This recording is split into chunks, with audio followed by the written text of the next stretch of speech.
नमस्कार दोस्तों, स्वागत है आप सबका हमारे YouTube channel digital Hindi teaching में। आप हमारे चैनल को सब्सक्राइब कर घंटी के बटन को दबा लें ताकि आपको आने वाले हर वीडियो का नोटिफिकेशन प्राप्त हो सके, आपको हर वीडियो मिल सके। चलिए वीडियो को लाइक कर दीजिए और अब हम शुरू करते हैं आज का वीडियो। और हम पढ़ रहे हैं पीपीटी के माध्यम से कक्षा 6 की हिंदी पाठ्य पुस्तक वसंत। कक्षा 6 की हिंदी पाठ्य पुस्तक वसंत का आज हम पाठ 3 नादान दोस्त, इसका भाग 3, 2 भाग हम पहले पढ़ चुके हैं। पहले भाग में हमने प्रेमचंद जी का परिचय पढ़ा, दूसरे भाग में हमने पाठ की शुरुआत की और आज हम पढ़ रहे हैं पाठ का भाग 3। तो चलिए शुरू करते हैं। और शुरू करने से पहले थोड़ा सा पीछे का दोहरान कर लें कि इस प्रकार दोनों बच्चे अंडों की हिफाजत के लिए जो कॉर्निश पर चिड़िया ने अंडे दिए तो उसके लिए वो चिंतित रहते हैं और बार बार प्रयास करते हैं। गर्मी के दिन थे, बाबूजी दफ्तर गए हुए थे। अम्मा दोनों बच्चों को कमरे में सुलाकर खुद सो गई थी, लेकिन बच्चों की आंखों में आज नींद कहाँ। अम्मा जी को बहलाने के लिए दोनों दम रोके आंखें बंद किए मौके का इंतजार कर रहे थे। जो ही मालूम हुआ कि अम्मा जी अच्छी तरह से सो गई, दोनों चुपके से उठे और बाहर बहुत ही धीरे से दरवाजे की सिटकनी खोलकर बाहर निकल आए। देखिए गर्मी के दिन थे तो गर्मी के दिनों में दिन में वैसे ही नींद आती है अक्सर।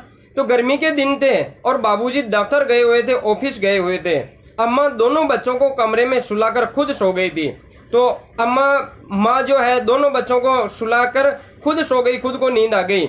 लेकिन बच्चों की आंखों में आज नींद कहाँ। लेकिन बच्चों को तो नींद, वास्तव में नींद नहीं आई थी, क्योंकि उन्हें फिक्र हो रही थी अंडों की, बच्चों की। बच्चे निकल आए होंगे, बच्चे निकल गए होंगे और हम यहाँ सो रहे हैं तो बच्चों का क्या होगा। अम्मा जी को बहलाने के लिए, कुछ समय के लिए मन खुश करने के लिए, बहलाने का अर्थ होता है बहलाना, अर्थात कुछ समय के लिए मन खुश करना। तो दोनों बच्चे का क्या कर रहे हैं, केवल माँ को बहलाने के लिए दोनों दम रोके, सांस रोके हुए, आंखें बंद किए हुए मौके का इंतजार कर रहे थे। आंखें बंद करके सो गए। माँ को ऐसा लगा कि वास्तव में बच्चे सो गए, वास्तव में सोने का नाटक कर रहे हैं वो, और नींद नहीं आ रही है। हकीकत में नींद नहीं आ रही है, केवल सोने का नाटक कर रहे हैं कि माँ सो जाए। हमें ऐसा सोचकर कि बच्चे सो गए, माँ सो जाए। जो ही मालूम हुआ कि अम्मा जी अच्छी तरह से सो गई तो बच्चों को पता चला कि माँ को नींद आ गई है और गहरी नींद आ गई है। तो फिर दोनों चुपके से उठे और बहुत धीरे से दरवाजे की सिटकनी खोलकर बाहर निकल आए। तो जो ही बच्चों को मालूम हुआ कि माँ को जोर से नींद आ गई है तो बच्चों ने दरवाजा धीरे से खोला कि कहीं आवाज हो जाए, माँ की नींद खुल गई तो फिर हमारे काम में बाधा पड़ जाएगी। अंडों की हिफाजत की तैयारियां होने लगी। केशव कमरे से एक स्टूल उठा लाया, लेकिन जब उससे काम न चला तो नहाने की चौकी लाकर स्टूल के नीचे रखी और डरते डरते स्टूल पर चढ़ा। देखिए अब बच्चे उठकर आ चुके हैं बाहर, धीरे से दरवाजा खोला और माँ सो रही है अंदर कमरे में और बच्चे बाहर आ गए। तो अंडों की हिफाजत यानी सुरक्षा की तैयारियां करने लगे। बाहर आ गए अंडों के पास। अब क्या करें क्या नहीं करें, बच्चों वहाँ अंडों के लिए छाया करनी है, क्या नहीं करना है, सारी व्यवस्थाएं, दाने की व्यवस्था, पानी की व्यवस्था, बच्चे निकल आए होंगे, बच्चों के लिए सारी व्यवस्था करनी है। तो अंडों की सुरक्षा, बच्चों की सुरक्षा की तैयारियां के लिए चिड़िया के बच्चों की सुरक्षा की तैयारियां में जुट गए। तो केशव कमरे से एक स्टूल उठा लाया, टेबल उठा लाया, और लेकिन उससे काम न चला, वह तो छोटा रह गया। वह केशव तो फिर भी अंडों तक पहुंचा नहीं। तो नहाने की चौकी लाकर, जो बाथरूम में चौकी होती है बैठने की, तो वह लेकर आया और स्टूल के नीचे रखी और डरते डरते स्टूल पर चढ़ा। इस पर चढ़ नहीं पाया ना, तो यहाँ पर छोटी सी चौकी रखी और इस पे चढ़कर फिर स्टूल पे चढ़ गया, क्योंकि वह स्टूल पे, टेबल पे चढ़ नहीं पा रहा था। तो नीचे रख लिया, एक सीढ़ी के टाइप से चौकी को रख लिया और ऊपर चढ़ गया। श्यामा दोनों हाथों से स्टूल पकड़े हुए थी। स्टूल की चारों टांगें बराबर न होने के कारण जिस तरफ ज्यादा दबाव पाता था जरा सा हिल जाता था। उस वक्त केशव को कितनी तकलीफ उठानी पड़ती थी यह उसी का दिल जानता था। दोनों हाथों से कॉर्निश पकड़ लेता और श्यामा को दबी आवाज में डांटता, अच्छी तरह पकड़ वरना उतरकर बहुत मारूंगा। मगर बेचारी श्यामा का दिल तो ऊपर कॉर्निश पर था। बार बार उसका ध्यान उधर चला जाता था और हाथ ढीले पड़ जाते थे। देखिए श्यामा ने दोनों हाथों से स्टूल पकड़ लिया। भैया ऊपर चढ़ रहे, केशव भैया ऊपर चढ़ के अंडों की बच्चे हो गए होंगे या अंडे ही होंगे तो उनका ध्यान करेंगे। लेकिन स्टूल की चारों टांगे बराबर नहीं थी, स्टूल कुछ ऊंचा नीचा था थोड़ा सा। तो जिधर भी केशव का दबाव आता स्टूल पर, स्टूल थोड़ा सा हिल जाता था, जरा यानी थोड़ा जरा सा हिल जाता था। और उस वक्त केशव को कितनी तकलीफ उठानी पड़ती ये केशव का दिल ही जानता था, केशव का मन ही जानता था। जान निकल आती थी और गिरे गिरे गिरे गिर इधर से स्टूल हिला और केशव की तो जान ही निकल आती। ओहो अब तो गिर पड़ेंगे, गिर जाएंगे। तो फिर वह दोनों हाथों से कॉर्निश पकड़ लेता, छज्जे को पकड़ लेता, दोनों हाथों से ऊपर से ऐसे पकड़ लेता, क्योंकि हिल रहा है तो कहीं गिर ना पड़े, तो ऊपर से पकड़ के लटक जाता, दबाव हाथों पे कर लेता सारा। और क्षमा को दबी आवाज में डांटता, अरे अच्छी तरह से पकड़ना, तू क्या कर रही है? क्षमा को डांटता, तू ढंग से नहीं पकड़ रही, मेरे को गिराएगी क्या? अच्छी तरह से पकड़, वरना अभी उतर कर बहुत जोर से मारूंगा, अभी उतरूंगा और तेरी पिटाई कर दूंगा मैं, क्योंकि तू ढंग से नहीं पकड़ रही है, मेरे को गिरा देगी। थोड़ा जैसे ही स्टूल हिलता है मेरी तो जान निकल जाती है। मगर बेचारी श्यामा का दिल तो ऊपर कॉर्निश पर था। श्यामा का ध्यान कहाँ था? ऊपर, और अंडे है कि बच्चे हो गए, क्या है क्या नहीं है, तो श्यामा का ध्यान कॉर्निश के ऊपर, छज्जे के ऊपर जा रहा है, घोंसले में जा रहा है अंडों की तरफ। बार बार उसका ध्यान उधर चला जाता और हाथ ढीले पड़ जाते और फिर से स्टूल हिलने लगता और केशव की जान निकल जाती। केशव ने जो ही कॉर्निश पर हाथ रखा दोनों चिड़िया उड़ गई। केशव ने देखा कॉर्निश पर थोड़े तिनके बिछे हुए हैं और उन पर 3 अंडे पड़े हैं। जैसे घोंसले उसने पेड़ों पर देखे थे वैसा घोंसला नहीं है। केशव ने जो ही कॉर्निश पर हाथ रखा तो 2 जो चिड़ियाएं बैठी थी वहां पर दोनों उड़ गई। केशव ने देखा कॉर्निश पर थोड़े तिनके बिछे हुए हैं, छज्जे पर थोड़े से तिनकों का घोंसला बनाया हुआ है, बिछाया हुआ है और उन पर 3 अंडे पड़े हैं। लेकिन केशव ने जैसे घोंसले पेड़ों पर देखे थे यहाँ तो वैसा घोंसला नहीं है, ये घोंसला कुछ अलग है और पेड़ों के घोंसले कुछ अलग हुआ करते थे। ये घोंसला अलग ही प्रकार का यहाँ चिड़ियाओं ने बनाया है। श्यामा ने नीचे से पूछा, क्या है भैया? 3 अंडे हैं, अभी बच्चे नहीं निकले हैं, जरा हमें भी दिखा दो ना भैया, कितने बड़े हैं? दिखा दूंगा, पहले जरा चीथड़े ले आ, नीचे बिछा दूं, बेचारे अंडे तिनकों पर पड़े हैं। श्यामा दौड़कर अपनी पुरानी धोती फाड़कर एक टुकड़ा लाई। केशव ने टुकड़ा झुककर कपड़ा ले लिया, उसके कई तह करके उसने एक गद्दी बनाई और उसे तिनकों पर बिछाकर तीनों अंडे उस पर रख दिए। देखिए श्यामा नीचे स्टूल पकड़े हुए हैं और केशव ऊपर चढ़ के अंडों को देख रहा है। श्यामा नीचे से पूछ रही है, कितने हैं भैया अंडे? कितने हैं? कितने अंडे हैं भैया? क्या है भैया बताओ ना, अरे मुझे भी बताओ ना कितने अंडे हैं, केवल तुम ही देख रहे हो? केशव जवाब देता है, 3 है 3, अभी बच्चे नहीं निकले, हम सोच रहे थे बच्चे निकल गए होंगे, बच्चे निकल गए होंगे। 3 अंडे हैं श्यामा, लेकिन अभी बच्चे तो निकले ही नहीं, जरा हमें भी दिखा दो ना भैया, जरा हमें भी तो दिखा दो भैया, कितने कितने बड़े हैं अंडे बताना हमें। अरे दिखा दूंगा, पहले जरा चीथड़े फटे कपड़े, चीथड़े क्या होते हैं? फटे कपड़े, जरा जाओ भाग कर फटाफट से चीथड़े लेकर आ जा, क्योंकि अंडे इधर कांटों पे ऐसे ही इनमें पड़े हैं। तो श्यामा दौड़ कर गई और पुरानी धोती, पुराने जो कपड़े हैं इनमें से फाड़कर एक टुकड़ा ले आई।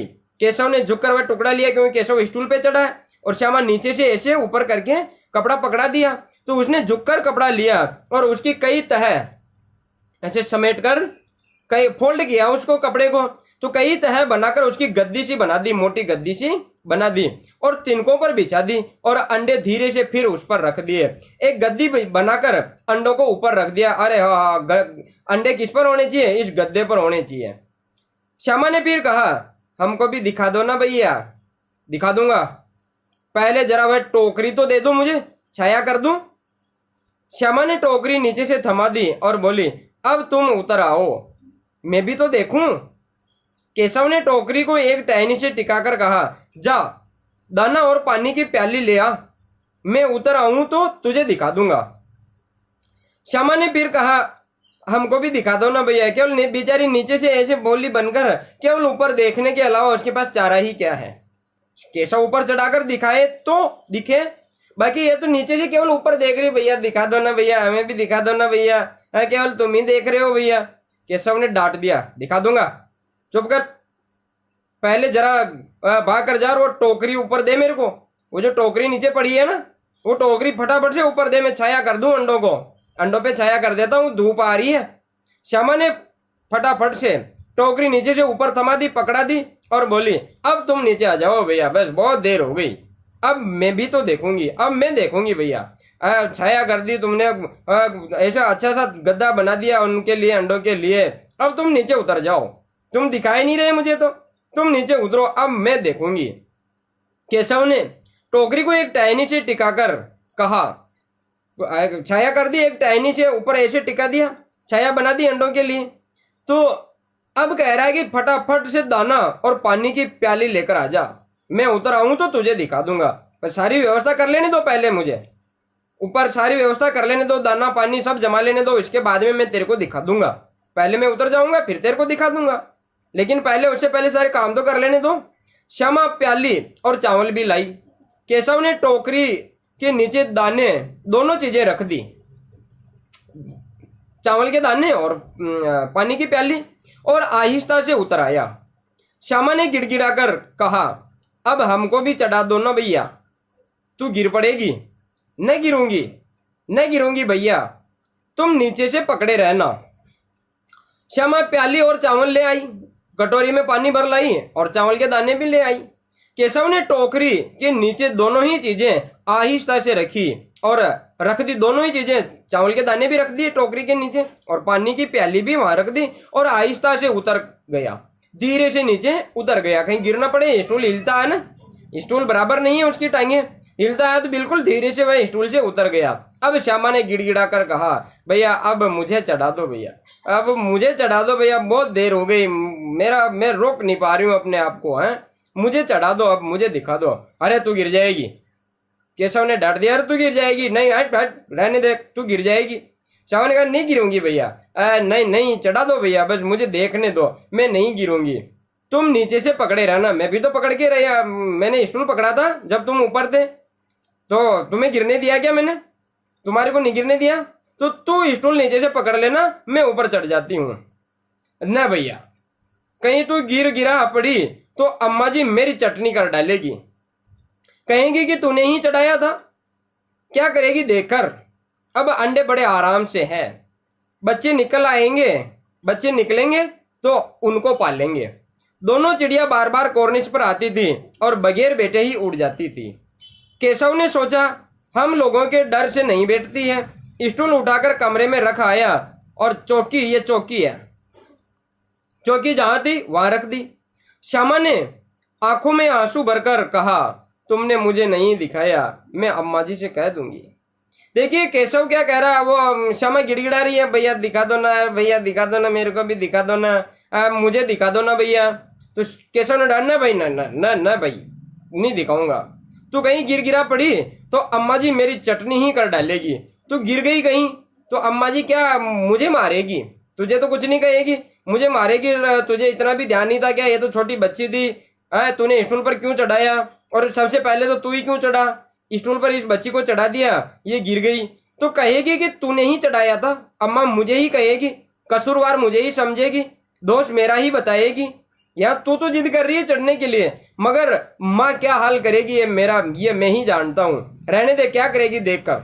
अब अंडे आराम से हैं, अंडों को मैंने अच्छी सी गद्दी बनाकर उस पर रख दिया, छाया कर दी, पानी रख दिया और चावल के दाने भी रख दिए, सब व्यवस्था हो गई। तू देख के क्या करेगी, रहने दे, चल हट। अंडे बड़े आराम से हैं, कोई दिक्कत नहीं है अंडों को, अब कोई तकलीफ नहीं है। अरे पहले तो कांटे चुभ रहे थे अंडों के, अब कोई तकलीफ नहीं है। जब बच्चे निकल आएंगे ना, जब बच्चे निकल जाएंगे तब हम उन बच्चों को पालेंगे। दोनों चिड़िया बार बार कॉर्निश पर आती थी और बगैर बैठे ही उड़ जाती थी। अब ये नीचे उतर गया, केशव नीचे उतर गया और नीचे श्यामा से बातचीत कर रहा है, लेकिन अब चिड़िया उड़कर आती है और वहां पर बिना बैठे ही अंडों के पास, अंडों पर बिना बैठे ही उड़ जाती है वापस। तो केशव ने विचार किया कि ये चिड़िया आ रही है, बैठ नहीं रही है, वापस उड़ रही है, शायद ये हम लोगों के डर से नहीं बैठती है, हम यहाँ खड़े हैं ना, इसलिए नहीं बैठ रही होगी। तो स्टूल उठाकर उसने कमरे में रखा और चौकी जो बाथरूम से चौकी लेकर आया था वह चौकी भी वहां पर बाथरूम में रख दी। तो सोचा कि चिड़िया हमारे डर से नहीं बैठ रही है, वापस बार बार भाग कर जा रही है, तो भाई हम यहाँ से चलते हैं ताकि चिड़िया बैठ जाए। तो जहां से स्टूल लाया था कमरे से कमरे में रख दिया, और जहां से चौकी लेकर आया था बाथरूम से बाथरूम में चौकी को रख दिया। अब श्यामा ने आंखों में आंसू भरकर कहा, भैया तूने मुझे नहीं दिखाया, तूने मुझे नहीं दिखाया, मैं अम्मा से तेरी शिकायत करूंगी, माँ से तेरी शिकायत करूंगी, मैं माँ को जाकर कहूंगी कि इसने तो भैया ने तो देख लिए लेकिन मुझे नहीं दिखाया। ऐसे रोने लगी श्यामा। श्यामा कहती है, तो तूने मुझे क्यों नहीं दिखाया, और तू गिर पड़ती तो 4 सर ना हो जाते तो हो जाते, देख लेना मैं कह दूंगी। इतने में कोठरी का दरवाजा खुला और माँ ने धूप से आंखों को बचाते हुए कहा, तुम दोनों बाहर कब निकल आए? मैंने कहा था ना कि दोपहर को न निकलना। किसने किवाड़ खोला? तो अब यहाँ देखो श्यामा कह रही है केशव से, भैया तूने मुझे नहीं दिखाया। क्यों नहीं दिखाया? मुझे भी देखना था, तूने तो देख लिया, मुझे क्यों नहीं दिखाया? केशव का, और तू गिर जाती तो 4 सर ना हो जाते, सर फूट जाता ना। 4 सर होना यानी सर फूट जाना। सर तो एक ही है लेकिन उसके 4 टुकड़े हो जाना यानी फूट जाना। ऐसा नहीं है कि 4 टुकड़े ही हो तब सर 4 होना कहलाता, नहीं, सर फूट जाना। तो केशव कह रहा है कि मैं तो दिखा देता पर गिर गई तो सर 4 हो जाते ना, फूट जाता ना, तेरा माथा फूट जाता। हो जाते तो हो जाते, मैं देख तो लेती, देख लेना, मैं कह दूंगी भैया तेरी तो मैं शिकायत करूंगी, मेरा माथा फूट जाता तो फूट जाता, मेरा सर फूट जाता तो फूट जाता, लेकिन मैं तेरी तो अब शिकायत करूंगी। इतने में कोठरी का दरवाजा खुला। ये दोनों यहाँ बातें कर रहे हैं और कमरे का दरवाजा खुला और माँ धूप से आंखों को बचाते हुए, ऐसे ऊपर धूप आ रही है, आंखों को बचाते हुए इधर आई और बच्चों से कह रही है, अरे हरामखोरो, तुम दोनों कब निकल आए रे बाहर? मैंने तो सोचा था तुम सो गए और तुम यहाँ खेल रहे हो, तुम यहाँ आ गए धूप में। मैंने कहा था ना धूप में दोपहर में बाहर मत निकलना। बता दरवाजा किसने खोला था, किवाड़ किसने खोला था? अभी मैं उसका इलाज करती हूँ। मैंने तो दरवाजा बंद किया था, दरवाजा खोला किसने मुझे बताओ? किवाड़ केशव ने खोला था, लेकिन श्यामा ने माँ से यह बात नहीं कही। किवाड़ तो केशव ने खोला था ना दरवाजा, लेकिन यह बात श्यामा ने माँ को नहीं बताई। उसे डर लगा कि भैया को पिट जाएंगे, भैया को मार पड़ जाएगी। केशव दिल में कांप रहा था कि श्यामा कह ना दे। अंडे न दिखाए थे ना, अंडे न दिखाए थे, इससे अब उसको श्यामा पर विश्वास न था। श्यामा सिर्फ मोहब्बत के मारे चुप थी, या इस कसूर में हिस्सेदार होने की वजह से इसका फैसला नहीं किया जा सकता था। शायद दोनों ही बातें थी। माँ ने दोनों को डांट डपट कर फिर से कमरे में बंद कर दिया और आप धीरे धीरे उन्हें पंखा जलने लगी। अभी सिर्फ 2 बजे थे, बाहर तेज लू चल रही थी। अब दोनों बच्चों को नींद आ गई थी। देखिए माँ आकर पूछती है, बता रहे किवाड़ किसने खोला? तुम दोनों यहाँ गर्मी में यहाँ धूप में क्या कर रहे हो? किवाड़ केशव ने खोला था, लेकिन यह बात श्यामा ने माँ को नहीं बताई। माँ को नहीं कहा कि माँ ये दरवाजा तो भैया ने खोला था, ऐसा कहा ही नहीं। उसे डर लगा कि भैया पिट जाएंगे। अभी माँ क्या करेगी? भैया को पीटेगी, मारेगी कि दरवाजा तूने खोला ना, इधर आ, मेरे पास आ, भैया को मार पड़ जाएगी, इसलिए नहीं कहा। या फिर केशव का दिल कांप रहा था, केशव तो घबरा रहा था कि माँ आ गई और अब मुझे मारेगी, और कांप रहा है कि कहीं श्यामा कह न दे कि दरवाजा भैया ने खोला है, ऐसा श्यामा कह सकती है, इसलिए डर रहा है केशव को डर लग रहा है। अंडे दिखाए न थे ना, इससे अब उसको श्यामा पर विश्वास न था। ओहो, मैंने भी श्यामा को अंडे दिखाए नहीं थे। श्यामा कह रही तेरी शिकायत करूंगी। अब माँ यहाँ पहुंची है तो ये श्यामा कह सकती है। भैया मुझे 1% भी इस पर भरोसा नहीं है, क्योंकि मैंने अंडे दिखा दिए होते तो ये शायद नहीं कहती, लेकिन मैंने श्यामा को अंडे नहीं दिखाए, इसलिए अब श्यामा पर कोई विश्वास नहीं है, ये शिकायत कर सकती है। श्यामा सिर्फ मोहब्बत के मारे चुप थी या कसूर में हिस्सेदार होने की वजह से चुप थी, ये कहा नहीं जा सकता। देखिए श्यामा सिर्फ भैया है, बड़े भैया है, माँ पीटेगी, सिर्फ प्रेम की वजह से चुप थी, या फिर कसूर में, इस गलती में, इस अपराध में, दरवाजा खोलकर बाहर आने के अपराध में, वह भी तो हिस्सेदार थी, तो शायद गलती दोनों की थी। तो मार पड़ेगी तो भैया को भी पड़ेगी, मेरे को भी पड़ेगी, इस वजह से चुप थी। या फिर केवल प्रेम की वजह से, अरे नहीं नहीं भैया को मार पड़ जाएगी, इस वजह से चुप थी। या तो भैया को इसे पिटवाना नहीं चाहती इसलिए चुप थी, या फिर कसूर तो दोनों ने किया है, भैया भी पिटेंगे तो मैं भी पिटूंगी, इस वजह से चुप थी। ये इसका फैसला नहीं किया जा सकता, इसका कोई एक बात कही नहीं जा सकती कि श्यामा केवल प्रेम की वजह से चुप थी। नहीं साहब, केवल श्यामा केवल भैया को पिटने नहीं देना चाहती थी इसलिए चुप थी। या फिर ऐसा हो सकता है कि केवल श्यामा ने भी गलती की इसलिए, शायद दोनों ही बातें थी। भैया से प्रेम भी है और भैया को पिटवाना भी नहीं चाहती, लेकिन कसूर तो श्यामा ने भी किया है, इसलिए दोनों ही बातें थी, इसलिए वह चुप थी।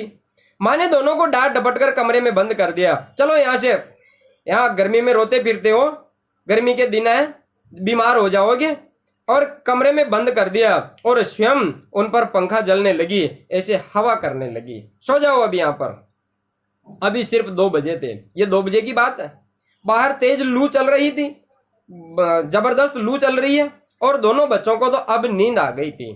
माँ ने कमरे में बंद कर दिया दोनों को, चलो सो जाओ यहाँ पर। और माँ स्वयं ही क्या करने लगी, उनको हवा करने लगी, पंखा जलने लगी। ये 2 बजे की बात थी, और 2 बजे तो भयंकर गर्मी होती है, लू चलती है। चलिए आज के प्रश्न हम देख लेते हैं। तो आज का ये पहला प्रश्न आपके समक्ष रहा, अंडों की हिफाजत के लिए बच्चों ने क्या क्या किया। और ये दूसरा प्रश्न, बच्चों को नींद क्यों नहीं आ रही थी। बच्चों को माँ ने सुलाया लेकिन माँ सो गई, लेकिन बच्चों को नींद नहीं आई, तो बच्चों को नींद क्यों नहीं आ रही थी, इनका कारण आपको लिखना है। धन्यवाद।